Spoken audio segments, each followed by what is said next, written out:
And today we have Tracy Mitrano, who is a congressional candidate in New York's 23rd District. Tracy Mitrano is a cybersecurity expert, teacher, and mother. She was born and raised in Western New York and has lived in the Southern Tier throughout her adult life. Tracy is running to bring economic opportunity to the 23rd District, which has been left behind for too long. Her election will also bring cybersecurity expertise to Congress, where Tracy will work to ensure the integrity of our elections and the security of our digital borders. Growing up in Rochester and helping her father in his Italian restaurant, Tracy learned firsthand the importance of community and hard work. Her older brother is developmentally disabled and blind, and her family nearly went bankrupt paying medical bills when her mother became critically ill. The first member of her family to go to college, Tracy graduated with a BA from the University of Rochester. She went on to receive her MA and her PhD in American History from Binghamton University, as well as her JD from Cornell Law School. As the Director of Information Technology Policy at Cornell University from 2001 to 2014, she facilitated some of higher education's first-generation information security policies. Her work has given her significant federal policy-making experience, preparing her to serve as a congresswoman in a district that desperately needs someone who can immediately get to work in Washington. Welcome, Tracy. Thank you so much. It's very generous of you to do this program. Looking at your district in New York, it is a large, primarily rural district, including 11 counties and just 3 larger cities, those being Jamestown, Elmira, and Ithaca. So let's talk about the economy and your vision for your district and what you're bringing to the table, including a little about education and your jobs plan. We have usurious interest rates on the loans that students can take out now that they cannot afford. And even if they can afford to make it through a 4-year program with that, they are then in debt for 20, sometimes 30 years after it. Mm-hmm. We have no infrastructure to speak of in this district. We are already having extreme weather events, and they are overwhelming our civil engineering of sewers and waterways, such that homes are being washed out, areas are being flooded, and we do not have the proper roads, transportation systems, or the internet that would be basically necessary to have in order to have a kind of place where capital is willing to invest. I would add that how we treat our environment is equally important. In some areas of this district, we have been treated like a dump.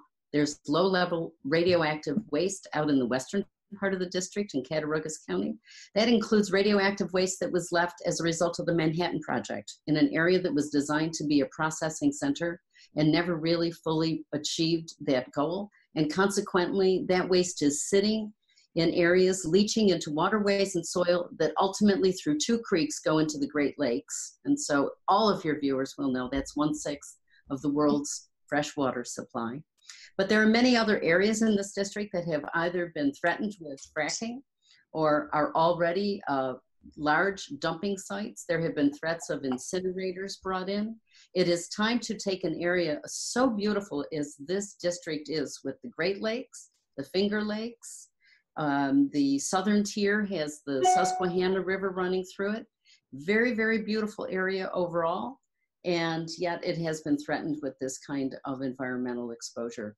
So we have to have sound stewardship on our environment, as well as healthy, educated people and the proper infrastructure that is attractive then to external investment. That's the kind of economic development that I'm talking about. Right, and that really makes sense. And I can see that when you're talking about your district, that you have you are kind of combining an environmental policy in with an economic policy, and it sounds like that is, yes, well said. Yeah, pretty necessary in economic development going forward without doing it through the prism of environmental conservation. Right. If you just have an area that's been exploited for its resources, it will be left as a dump. and it will not be attractive. And that is exactly what we are fighting against happening in New York's 23rd district, and we are looking forward to making it attractive to that kind of external investment. You know, we've got the Napa Valley of the East here. We have some of the most beautiful areas of the state as well as the entire country. We just need to get a few things right, and I think we'll be very attractive to other kinds of investment. Yeah, that sounds like it really could be this really possible, really exciting thing to see happen. And I know we talked just before the program a bit about our issues with broadband. Right.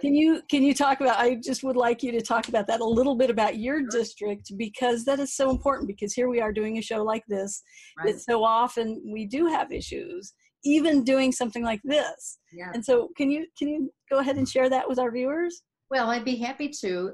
Here in New York State, Governor Cuomo has given some appropriations for broadband development, but the problem is it's not enough. This kind of investment is significant and historically has been the work that the federal government has come in and done. So in the 1930s, when the United States, certainly the administration, Roosevelt, knew that the Second World War was emerging, he wanted to be sure that the American domestic economy was going to be consistent and didn't have pockets such as the southeastern area that was not electrified. So the New Deal policy was to go in and electrify the area. It's a government expenditure, but then it goes back to commercial telecommunication companies. We did the same thing in the 50s in rural areas with telephone. Only political will is keeping us from bringing broadband services out to the rural areas of this country, Mad, yours just as well as mine. The United States, because it really was the one to create and foster the development of what we now call the internet, used to be first in connectivity in the world. It is now 63rd in the world. It's only political will. It's not an engineering problem. It's not a technical problem. It's a problem of political will. And it's time for representatives in areas such as ours to stand up and make sure that the federal government does its part to be sure that we become equipped with the internet. And I do mean a robust internet, just as one would expect it to be in New York City or Albuquerque or LA. Mm-hmm. And our representative hasn't done that. I don't know about your politics out there. I regret I didn't look it up, but I know our representative is not standing up. There's a small appropriation in the farm bill that's going through Congress that some representatives, such as the incumbent in this district, is trying to say, look, I'm paying attention to it. But if you look at the amount of the appropriation in our district, it would cover the cost for one county. There are 11 counties in our district. And you multiply that by the country, and you know that it is totally an inadequate sum of money to address the need. Oh, yeah, absolutely. One of the things that goes along with this whole idea, as we're talking about this, is the idea of educating our children, and the fact that districts like ours, I think, tend to see what is called the brain drain, where our children are getting educated and our children are going to college, and then our children have to leave. Correct. And not just that, but the idea of making sure that these kids are educated in the right way, and that can take your district and my district and our country into the future. So can you talk just for a few minutes about education policy? Well, that's such a big topic. There's so much to say. We too have that demographic drain here in New York 23rd, and it's problematic in and of itself. But what it also means is it deteriorates communities, because communities have been built on many generations of people who have been able to go to school, afford four-year education, and come back and be a part of their community. And now that's no longer the case in so much of this area. And what makes it even sad is that there are some great, and I truly mean great, Cornell University, but excellent institutions throughout this district that are available for education. But then the students cannot find the employment options that they would expect to have, especially with the debt that they have accrued with those aforementioned loans that they've taken out, paying 6 to 12% interest rates on. They simply can't afford to go back and have less than market value for the kind of education they've received. I have two boys, for example. One son was able to come back to Ithaca and has a job. He had opportunities to work in California and Apple, and he chose for his style of living to come back, and he's now working at Cornell University and pursuing a master's. But my other son, 4-year degree, there weren't any reasonable options for him anywhere in the area, so he's living in Boston. Now, I won't begrudge a young person's opportunity to spend time in Boston, but the idea is it would be great if there were options. Maybe later on he would like to come back. Maybe later on as I age, he would feel a responsibility to come back. But if there aren't the options, we really are marginalizing an area, not allowing it to continue with the neighborhoods, the communities, the culture and traditions that it deserves to retain. And all of that really makes sense. And again, it's something that, that I was looking at here in my own district. Just to speak just for a moment to turn to our viewers, to be among the first to see new interviews, be sure to like and follow me on Facebook and Twitter, and subscribe to my YouTube and Patreon channels for exclusive content. Links will appear below and in the comments for Get Mad and for Tracy Mitrano. And what I would like for just a few minutes, again, we're getting close to the end of the program, I would like to ask you, Tracy, to talk for a minute to our veterans, the veterans that are in your district in particular, with constant wars since 9/11. And, we're building and creating more and more veterans that need mental health and health care and, just so many things that our country has this responsibility to veterans. I'm a veteran myself, and veteran policy is very important to me. So I always like to end up on this one. Well, thank you first, Mad, for your service to the country. And our family is a military-oriented family. My father served in the Second World War. He was awarded a Bronze Star. He was in major invasions of Okinawa, Tinian, and Saipan. And he had 4 other brothers in the war at the same time. It was kind of the Italian version of the Sullivan family. I am appalled at the treatment of veterans in this country, beginning with healthcare. I think the idea that when they go for healthcare and there's a whole administrative process of trying to decide, is what their ailment, is it 1/3? I mean, those are absurd things to do. And they are reckless in the face of the service that people like you have given us. And I think that must stop. We also need to have programs to be sure that they get the ongoing psychological and mental health treatment that really shouldn't even be separated from physical health, but because it is, I will mention it separately. We need to continue to work with those programs. Referring again to my father, he had PTSD all of his life. In that generation, it didn't have a name, but I could tell you his screams at night when he would be reliving those invasions were a very real part of my growing up, and God knows it was a very real part of my parents' experience their entire lives.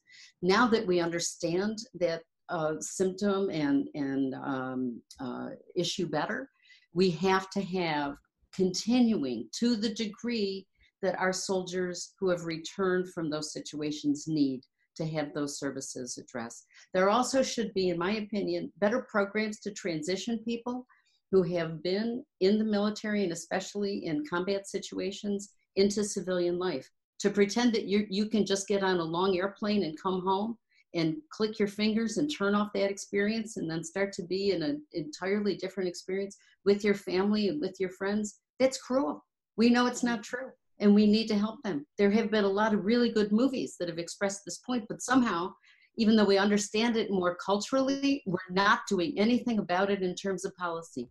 And if we do not serve the people who serve this country, I don't know how we can think about taking care of any of us. They should be the first priority. And I want to say one more pitch. Under this Trump administration, there has been a return to something that the Obama administration worked assiduously to end, and that is predatory for-profit education, getting in especially to veterans communities that have put them in debt, does not give them the education they need, and often doesn't even give them the credential with which they can begin to go out into the workforce.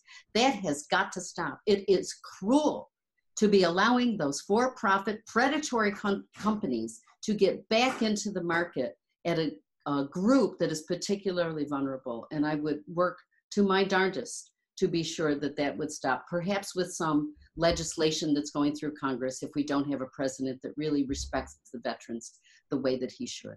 Thank you. Yeah, absolutely. Thank you. And I really appreciate those comments, especially when we're talking about, education, because, we do need to retrain these men and women when they come back to the States after having been overseas, because, we train them to be warriors. Right. But we don't train them to be citizens on the other side again. Right. I support you 100% in talking about that. Thank you.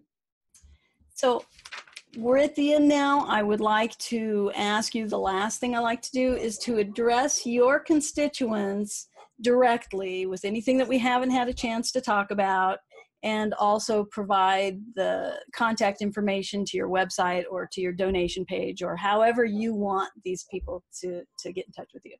Okay, great. And thank you again, Matt, for having me on the show. And I love being part of the community. I'll just begin as you say. Hi, I'm Tracy Mitrano. I am your choice for Congress if you want to have economic opportunity. And that means affordable health care and education. It means transportation, roads, better preparation for our extreme weather events. We are representing our farmers, especially small farmers throughout this district, just as we are representing our veterans who are coming home, our young people who want to go to school, and our middle-aged people who have been displaced in manufacturing and now are trying to get some training so that they can enter into this new economy. We're going to take care of our beautiful environment. And please know you have a choice this time. You have a real choice when you go to the election booth on November 6th. You can think about what Tom Reed has done for you in the last 8 years, and if your life is better off, or if you really want to have some opportunity to move forward into the 21st century in your communities, in your family, and in your neighborhoods. Thanks so much. You can get in touch with me at tracymitranoforcongress.com. Thanks. Thank you. Thank you, Tracy. And thank you, everybody, for watching. And we'll look forward to seeing you again and to seeing you walking the halls of Congress after the new year. So, that's very generous of you. Thank you so much. Okay. Thank you.